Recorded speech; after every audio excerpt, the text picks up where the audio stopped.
अक्सर वे दूसरी भाषाओं से लिए गए शब्द हो सकते हैं। उदाहरण के लिए जियोग्राफी एक अंग्रेजी शब्द है। यह ग्रीक भाषा से लिया गया शब्द है जिसका अर्थ है पृथ्वी का विवरण। यह दो ग्रीक शब्दों से मिलकर के बना है जिनमें जी ई शब्द का अर्थ है अस्सलामु अलैकुम व रहमतुल्लाहि व बरकातुहू। हमारे YouTube चैनल मास्टर रमीज में आपका खैर मकदम है, स्वागत है, वेलकम है। आज हम लेकर के आए हैं एनसीईआरटी क्लास 6 ज्योग्राफी सौर मंडल में पृथ्वी। ये पार्ट 2 है, पार्ट 1 पढ़ा दिया गया था, तो आज हम पार्ट 2 लेकर के आए हैं। तो आपसे वालेहाना रिक्वेस्ट है कि इस वीडियो को आप एंड तक देखें और हमारे YouTube चैनल मास्टर रमीज को लाइक, सब्सक्राइब और शेयर कीजिए।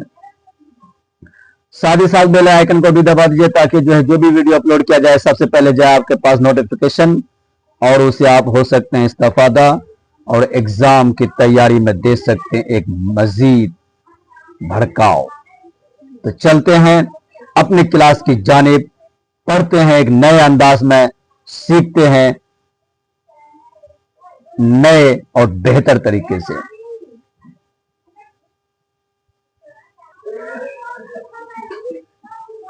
देख सकते हैं आप यहां पर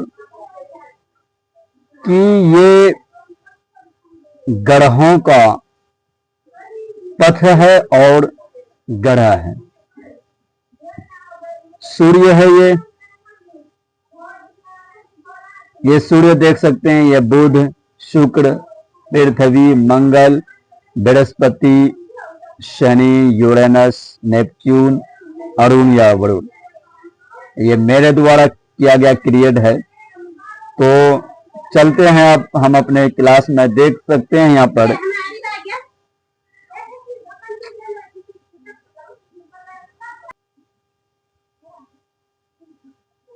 मैंने ग्रह जो दो प्रकार के हैं, एक आंतरिक ग्रह और दूसरा बाह्य ग्रह, उसको यहां पर अलग करके दिखाया गया है। तो देख सकते हैं कि ये पहला नंबर पर बुध है। सूर्य के चारों ओर एक परिक्रमा 88 दिन में पूर्ण करता है, अपने अक्ष पर घूर्णन 59 दिन में। इसी तरह से दूसरा है शुक्र। सूर्य के चारों ओर परिक्रमा करने में 255 दिन और अपने अक्ष पर 243 दिन में ये अपने अक्ष पर घूम जाता है। इसी तरह से आप देख सकते हैं पृथ्वी है। सूर्य के चारों ओर एक परिक्रमा करने में 365 दिन 6 घंटे लगते हैं, जो हर लीप ईयर में एक दिन बढ़ जाता है। तो हर लीप ईयर जो है वो 366 दिन का होता है और उस लीप ईयर वाला फरवरी जो है वो 29 दिन का हो जाता है। अपने अक्ष पर घूर्णन करने के लिए 24 घंटा यानी कि एक दिन लगाता है। इसका एक्यूरेट टाइम 23 घंटा 56 मिनट 56 सेकंड है। तो ये लगभग एक दिन हो जाता है 24 घंटा। तो चंद्रमा की संख्या इसके पास एक है, एक चंद्रमा है। क्या है? एक चंद्रमा है इसके पास। आप यहां पर देख सकते हैं कि ये चौथा मंगल ग्रह है। सूर्य के चारों ओर एक परिक्रमा गति करने में 687 दिन सूर्य के चारों ओर चक्कर लगाने में लगता है और अपने अक्ष पर घूर्णन एक दिन, ये भी एक दिन लगाता है और इसके पास है चंद्रमा की संख्या 2।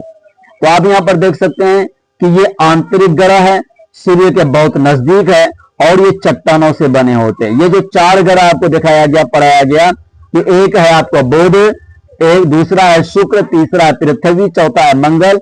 ये चट्टानों से बना है, आंतरिक ग्रह है, यानी कि ये सूर्य के सबसे नजदीक का ग्रह है, या यूं कह सकते हैं कि क्षुद्र ग्रह से पहले वाले ग्रह है और ये सूर्य के बहुत नजदीक है। तो चलते हैं अपने दूसरे वाले हिस्से में।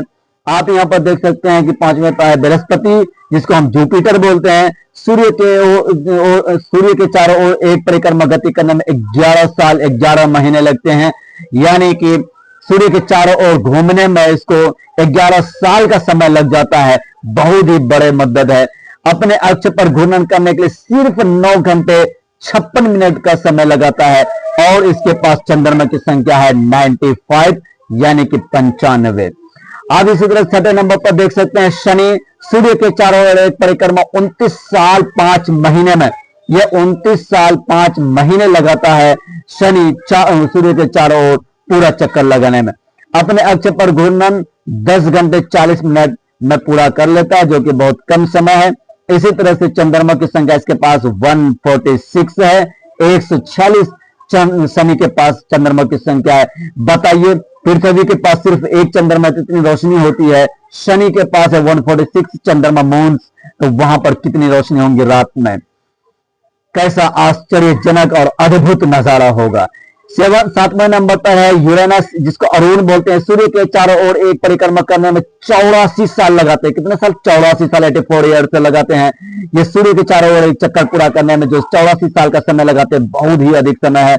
अपने अक्ष पर घूर्णन 17 घंटे 14 मिनट पर कर लेते हैं और चंद्रमा की संख्या है इसके पास 28। आप देख सकते हैं कि यूरेनस अरुण जो है सूर्य से कितनी ज्यादा दूर पर है, जिसको पार करने में, जिसको सूर्य के चारों ओर चक्कर लगाने में सिर्फ ये लंबे समय यानी कि 84 साल का समय लग जाता है। इसी तरह से 8वें नंबर पर है नेपच्यून, जिसको हिंदी में वरुण कहा जाता है। सूर्य के चारों ओर एक परिक्रमा करने में 164 ईयर्स लगता है। आप देख सकते हैं कि यहाँ पर यूरेनस को अरुण को 84 साल लगता था और नेपच्यून को वहीं पर 164 साल का जो है समय लग जाता है सिर्फ सूरज के चारों ओर चक्कर लगाने में। आप अपने अक्ष पर इसको घूमने में, अपने अक्ष पर चक्कर लगाने में सिर्फ 16 घंटे 7 मिनट का समय लगता है और इसके पास है चंद्रमा की संख्या 14 यानी कि 14।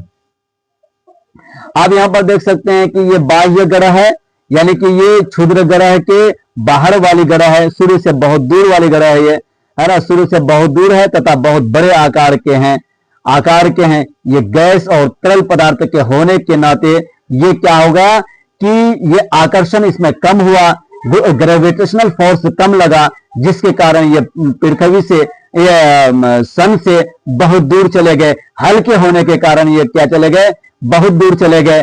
और पहले नंबर पर जो देखे थे 4 ग्रह जो है बुध, शुक्र, मंगल और पृथ्वी, ये 4 ग्रह जो है भारी होते हैं और चट्टान से बने होते हैं। इसके कारण जो ये इसमें ग्रेविटेशनल फोर्स ज्यादा लगने के कारण ये सूर्य के नजदीक हो गए। आप यहां पर देख सकते हैं कि चंद्रमा पृथ्वी का एकमात्र प्राकृतिक उपग्रह है जो पृथ्वी के चारों ओर परिक्रमा करती है। चंद्रमा पृथ्वी का एकमात्र प्राकृतिक उपग्रह है जो पृथ्वी के चारों ओर परिक्रमा करती है। पृथ्वी के समान ही 7 अन्य और ग्रह हैं, बुध, शुक्र, मंगल, बृहस्पति, शनि, अरुण और वरुण, है ना, ये 7 अन्य ग्रह और है पृथ्वी के जैसे ही। अब यहाँ पर देख सकते हैं ये सौर मंडल है, सौर मंडल का लिस्ट है इसमें। आप यहाँ पर देखिए कि सौर मंडल सूर्य, 8 ग्रह, उपग्रह, खगोलीय पिंड, क्षुद्र ग्रह एवं उल्का पिंड मिलकर सौर मंडल का निर्माण करता है। इसे सौर परिवार भी कहा जाता है, जिसका मुखिया सूर्य है।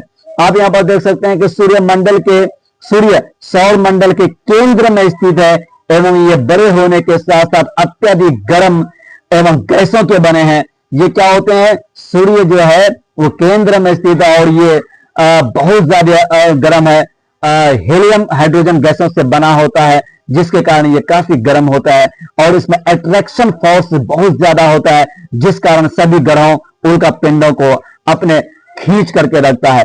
इसमें देख सकते हैं कि इसमें खिंचाव बल होने के कारण ये सौर परिवार को अपने धागे से बांधे रहता है, अपनी रस्सी से बांधे रखता है। अब पृथ्वी के बारे में यहाँ जानते हैं कि ग्रह जिस दीर्घवृत्ताकार पथ पर चक्कर लगाते हैं कक्षा कहलाता है।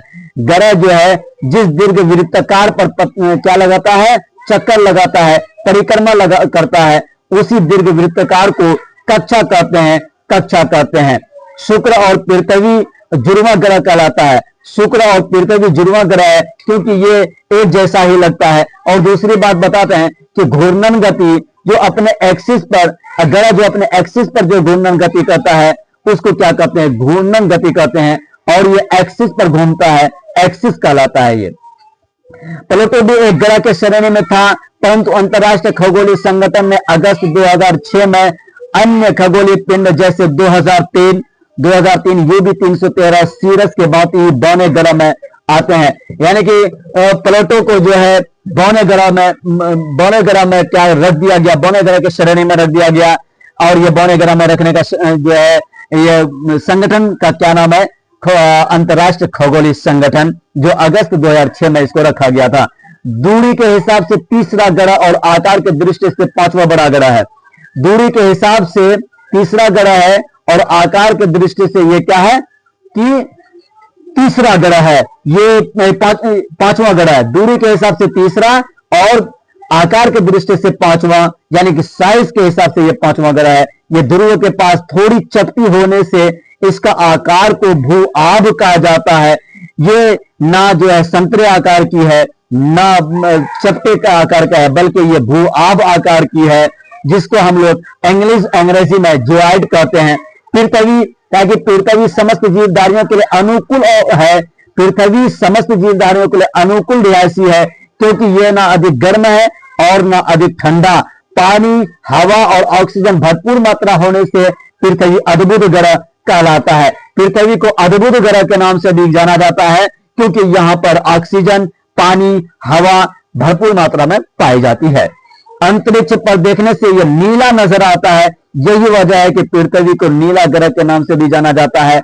आप यहां पर देखें कि पृथ्वी को अद्भुत ग्रह भी कहा गया और पृथ्वी को नीला ग्रह भी कहा गया। ये क्यों कहा गया कि नीला ग्रह इसलिए कहा जाता है क्योंकि इसमें 71% जल मौजूद है, 71% इसमें जल मौजूद है, 2/3 इसमें पानी ही पानी है। अब देख सकते हैं कि चंद्रमा के बारे में, चंद्रमा पृथ्वी का एकमात्र प्राकृतिक उपग्रह है। इसका व्यास पृथ्वी के व्यास से मात्र 1/4 है। मात्र क्या है? 1/4 है। अन्य खगोलीय पिंड से ये बड़े इसलिए दिखाई पड़ते हैं क्योंकि ये बहुत ही नजदीक है। यहां पर नजदीक होना चाहिए, ये नजदीक हो गया, नजदीक, क्योंकि ये बहुत नजदीक है। चंद्रमा पृथ्वी से मात्र 3,84,400 किलोमीटर में ही दूर है, यानी कि चंद्रमा पृथ्वी से 3,84,400 किलोमीटर ही हमसे दूर है। इसलिए ये अन्य आकाशीय पिंडों के भांति ये बड़े और चमकदार दिखाई देते हैं। चंद्रमा पृथ्वी का सिर्फ 27 दिनों में एक चक्कर पूरा कर लेता है और इतने ही दिनों में अपने अक्ष पर भी घूर्णन कर लेता है। ये 27 डेज में ये अपने एक चक्कर पूरा करता है, परिक्रमा गति और घूर्णन गति भी उतने ही दिन में कर लेता है, सेम डेज में। चंद्रमा पर जो छाया है वह पर्वत, मैदान एवं गड्ढे के कारण बनता है। इसका छाया पूर्णिमा के दिन देखा जा सकता है, यानी कि चंद्रमा पर जो छाया है इसको पूर्णिमा के दिन, यानी कि 14वें तारीख को, चांद के 14वें तारीख को जो है रात में इसको देखा जा सकता है, इसकी छाया को देखा जा सकता है। अब यहां पर देख सकते हैं क्षुद्र ग्रह एवं उल्का पिंड के बारे में।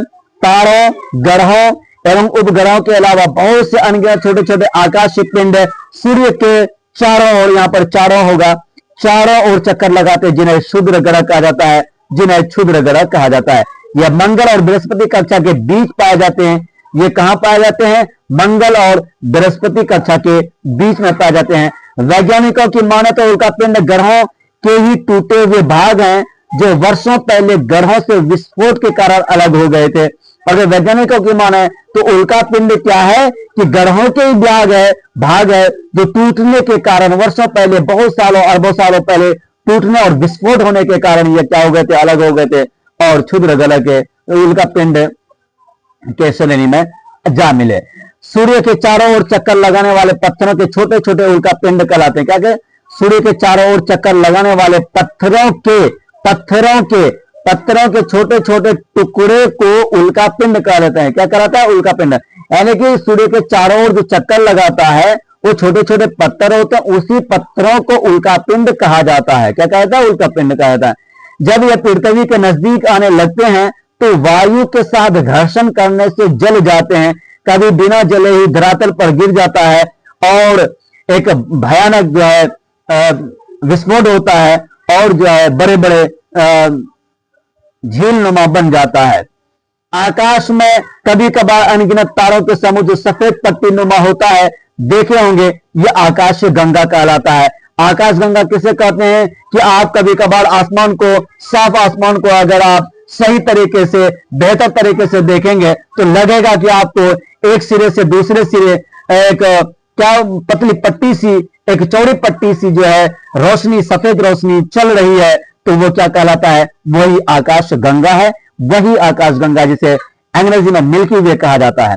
प्राचीन काल में आकाश गंगा को एक बहती नदी से कल्पना की जाती थी, इसलिए इसका नाम आकाश गंगा पड़ गया। प्राचीन काल में, पौराणिक काल में, पहले की बातों में, बहुत पहले जो है लोग इसको गंगा नदी के तौर पर देखा जाता था, देखते थे लोग आकाशीय नदी के तौर पर, इसीलिए इसका नाम क्या पड़ गया? आकाश गंगा। लाखों करोड़ों आकाश गंगा मिलकर ब्रह्मांड का निर्माण करता है। किसका निर्माण करता है? ब्रह्मांड का निर्माण करता है। लाखों करोड़ों आकाश गंगा मिलकर के एक ब्रह्मांड का निर्माण करता है। आप यहां पर देख सकते हैं कि एनसीईआरटी बुक में जो है रोचक तथ्य भी दिया गया, जो यहां पर आपके लिए एकत्र कर लिया गया है, ताकि जो है आप इससे भी फायदा उठा सके। बृहस्पति, पेन चेंज कर लें। बृहस्पति, शनि तथा यूरेनस के चारों ओर छल्ले हैं। ये छल्ले विभिन्न पदार्थों के असंख्य छोटे छोटे पिंडों से बनी पट्टियां हैं। पृथ्वी से इन छल्लों को शक्तिशाली दूरबीन से देखा जा सकता है। किससे देखा जा सकता है? दूरबीन की सहायता से देखा जा सकता है। यह रोचक तथ्य था। पौराणिक रोमन कहानियों में सोल सूर्य देवता को कहा जाता है। सौर शब्द का अर्थ है सूर्य से संबंधित, इसलिए सौर मंडल सोलर सिस्टम कहा जाता है। सोल से लिया गया है, जो एक भगवान का था, देवता था। आप यहां पर देख सकते हैं कि ऐसे बहुत से शब्द जिनका उपयोग हम एक भाषा में करते हैं, अक्सर वे दूसरी भाषाओं से लिए गए शब्द हो सकते हैं। उदाहरण के लिए जियोग्राफी एक अंग्रेजी शब्द है। यह ग्रीक भाषा से लिया गया शब्द है, जिसका अर्थ है पृथ्वी का विवरण। यह दो ग्रीक शब्दों से मिलकर के बना है, जिनमें ई शब्द का अर्थ है पृथ्वी एवं ग्राफिया का अर्थ है लिखना। आप यहां पर देखिए, जियो जो है, इसमें कई शब्दों में मिलकर के अगर जोड़े तो एक नया शब्द बनता है। जिस तरह से जियो में लॉजी जोड़ देंगे तो क्या हो जाएगा? ये जियोलॉजी हो जाएगा। और जियोलॉजी का शब्द क्या होता है? पृथ्वी का अध्ययन। इसी तरह से जियो में मेट्रो जोड़ देंगे तो क्या हो जाएगा? जियोमेट्री हो जाएगा या जियोमेट्री हो जाएगा। पृथ्वी का मापन, ये खास तौर पर जो है मैथ में बताया जाता है, जियोमेट्री। इसी तरह से जियो में आयड जोड़ देंगे तो क्या हो जाएगा? जियोआइड हो जाएगा। अभी जो ऊपर बताया गया कि पृथ्वी के आकार के अनुरूप। आप यहां पर देख सकते हैं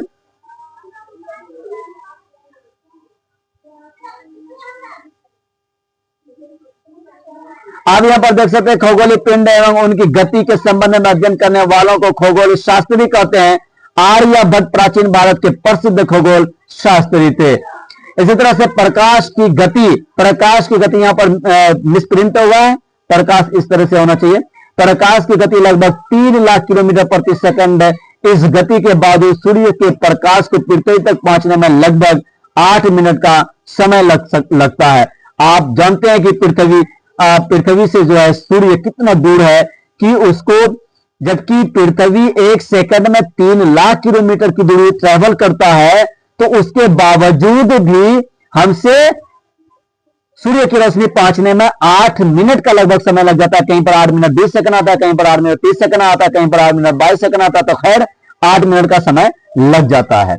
आप यहां पर देख सकते हैं कि उपग्रह एक खगोलीय पिंड है जो ग्रहों के चारों ओर चक्कर लगाता है। तो उपग्रह, पहले बताया गया कि ग्रह और उपग्रह एक खगोलीय पिंड है। उपग्रह 2 तरह का होता है, एक जो है प्राकृतिक उपग्रह और दूसरा मानव निर्मित उपग्रह। अच्छा, यहां पर उपग्रह एक खगोलीय पिंड है जो ग्रहों के चारों ओर चक्कर लगाता है। एक मानव निर्मित उपग्रह है जिसको मैनमेड बोलते हैं। एक कृत्रिम पिंड है जो वैज्ञानिकों द्वारा बना होता है।